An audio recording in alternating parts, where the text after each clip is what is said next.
sa lupa, talagang pagtitiis, magtiis ka na ikaw ay nasa iglesia ng Diyos kaysa nagtitiis ka sa sarili mong buhay na walang kaparakan at walang kahinatnan. Nagmisyon kami ni Elder Manangan doon sa anong lugar yung kapatid Fred, sa Muñoz. Doon sa lugar na yon. Doon sa hindi tayo tinang na alang ang mga balas, balas ang apelido na eh. Doon sa lugar na yon. Lugar din yun na meron tayong kapatiran doon na napabayaan ng ibang mga nakasiwa. Nagmisyon kami ron. Naghasik kami ron, kumbaga ng salita ng Diyos. Pagkayari ron, nagtanungan kami ng kapatid Fred. Kapatid Fred, yung bang inihasik natin na binhiro, no, yung salita ng Diyos, may tumubo ba? Sabi ni kapatid, wala. Bakit? Walang nalaglag eh. Kasi taas na lahat eh. Walang nalaglag. Kung bakit talagang walang natanim sa puso nila, kaya walang binhing tutubo. Dahil dyan mga kapatid, sinabi ko na tayo lahat ay misyonero. Hindi lang kaming mga manggagawa. Tayong lahat ay misyonero. Tungkulin natin yan. Sa bawat area, kung meron diyang may misyoner, andun ang mga area minister ninyo, tulungan ninyo, magrekomenda kayo na kung sino may misyonin at yun ay may misyonin para magbunga ang ating gawain. Dito sa Mangino, meron. Kung saan man meron, sabihin ninyo at ang inyong mga manggagawa, sa tulong ng Panginoon, ay gagawa na kasama ninyo para ipangaral, ipahayag ang binhi na salita ng Diyos ang ba na kung saan ay kailangan tumubo ng pananampalataya.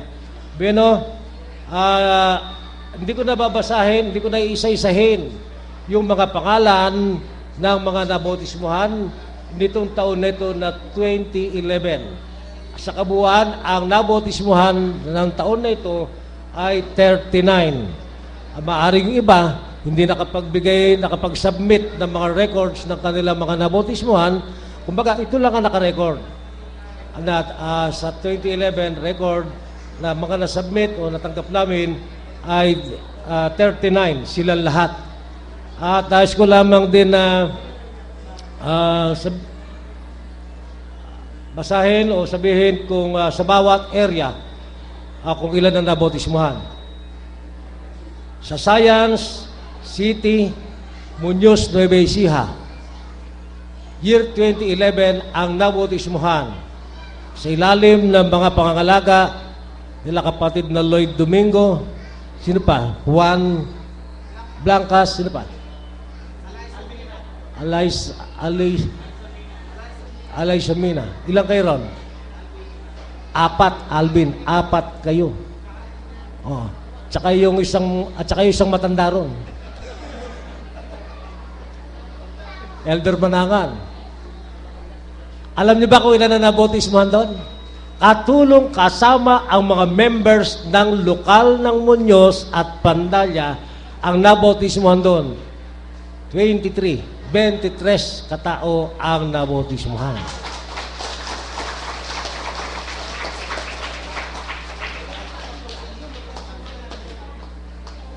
Pero talaga mahirap, sa totoo lang, kayo man mga kapatid, talaga subok ninyo, may kakilala kayo, ayain nyo sa Biblia, ay pagka Biblia na hawak nyo, lalayuan na kayo nun. Hindi madali. Pero kailangan gawin. Sa San Isidro, Cainta Rizal, Santa Rosa Laguna, Pio del Pilar, Makati City, Tolentino Street, Pasay City, Nieves, San Leonardo, Nueva Ecija, Cabanatuan City, San Jose, Licab, Nueva Ecija. Yung karagdagan ng 23, sila na naghati-hati. Ayoko nang basahin. Baka mamaya sabihin, ba't ganun lang sila? O sabihin natin sa kabuuan. 39 lahat ang nabautismuhan nitong taon na ito. Sana mga area ministers, ang aking mga kamanggagawa, at ang mga members sa iglesia, magtulong-tulong tayo na ang ating pananampalataya ay ating maibahagi, may share sa iba.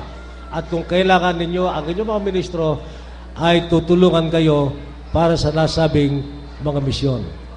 Nagandahan ako sa sinabi ni kapatid na Danilo Isidro.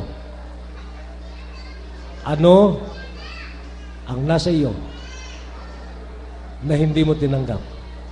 Yung talento, yung kalusugan, yung lakas, yung kabuhayan, yung kaligtasan, kanino mo tinanggap? At kung lahat ng yun ay nasa iyo, anong gagawin mo? Sasabihin mo ba na, teka muna Panginoon kasi marami akong pinagkakaabalahan Saka na lang yan. Ganun ba?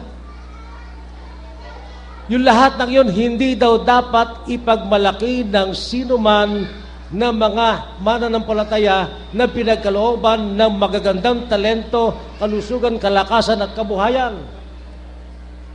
Dapat ipaglingkod sa Panginoon, hindi dapat ipagmalaki. Sabi ng mga magulang, binanggit niya yun Anak, sana ko nagkulang sa iyo.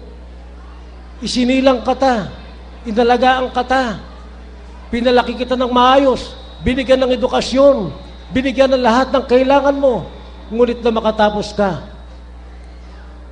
Saan ba galing ang lahat ng yan na nasa iyo? Hindi ba sa aming mga magulang mo? Bakit nung bandang huli baliwala kaming mga magulang mo sa iyo? Masisiyahan ba ang magulang noon? Sakit, sama ng loob, pagluha. Kapag ganun, ang isang anak na pagkatapos na ibigay ang lahat na magandang bagay sa kanya at pagpapalaki ng kanyang magulang, pagkatapos ay wala rin kwenta ang magulang. Ganyan-ganyan din ang bawat sa atin na tumanggap ng marami sa Diyos at kung sa kabila nun, baliwala ang Diyos, pagdating ng panahon, baliwala rin tayo sa Kanya. Sana, ang sabi nga, ang nahasik sa mabuting lupa, magbubunga ng sagana na kasama ang pagtitiis. Ganyan sana ang dapat sa bawat sa atin. At kumakampanya rin, nananawagan ako sa mga kapatid natin na meron ng pananampalataya lamang hindi makapagdesisyon na sila'y pababautismo na. Nawa, yung mga talagang andito na ang loob sa iglesia at andito na ang pananampalataya, tulungan sila ng Diyos.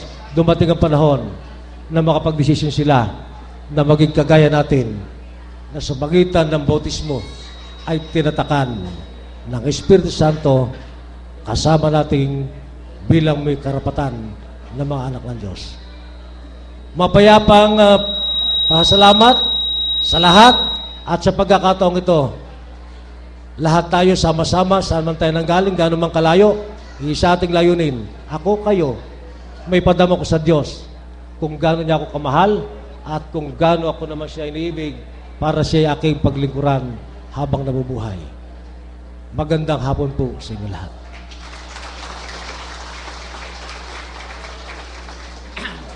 Maraming salamat po, Elder Jeremias Angeles. At sabi daw po nung taga-Gimba, may nakalimutan po kayo. 4 daw po yung binautismohan sa Gimba. Sabi po nung ministro ng Gimba, Minister Don Soriano, saka po ni Pastor Joey De Jesus. Yan po, gumayak po ang intermission number ng Area 1A, Area 1B Choir. Nasaan po sila? Nakagyak na ba? Po, para po makompress natin ang gusto yung mga tinatawagan na po natin yung mga taga-Muñoz. Oras. Pagkatapos po ng Area 1, Area B, 1B, ay mag-uulat po sa pananalapi ang kapatid na Minister Ferdinand Bautista. Pagkatapos po ng performance ng Area 1, at gumayak na po yung mga Christian songs.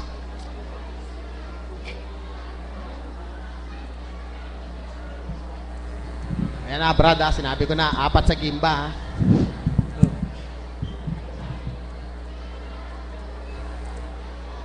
Oh, yung pong mga taga-Muñoz. Come on down. Come on up.